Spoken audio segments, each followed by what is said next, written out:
अनेक अर्थांनी मला आवडणाऱ्या अमरावती या सुसंस्कृत सुविद्य नगरीमधल्या माझ्या सर्व माता पिता बंधू भगिनी आणि मित्रमैत्रिणींनो, सर्वांना नमस्ते आणि सर्वांना सर्व काळ सर्व शुभेच्छा। मी 2 मे या तारखेला अमरावतीमध्ये येतो आहे। संत ज्ञानेश्वर भवन इथे सायंकाळी ठीक 5 वाजता एक सार्वजनिक कार्यक्रम आहे आणि त्यामध्ये मी सर्वांशी वन नेशन वन इलेक्शन हा मुद्दा मध्यवर्ती धरून बोलणार आहे। त्याच्या संयोजक आहेत डॉक्टर प्रीती राऊत तट्टे।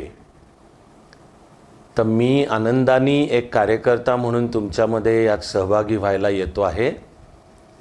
मला सुद्धा तुम्हा सर्वांना भेटायला आवडेल। सर्वांना मीही खास निमंत्रण देतो। भेटूयात तर वन नेशन वन इलेक्शन हा मुद्दा समजावून घ्यायला 2 मे ज्ञानेश्वर भवन सायंकाळी 5।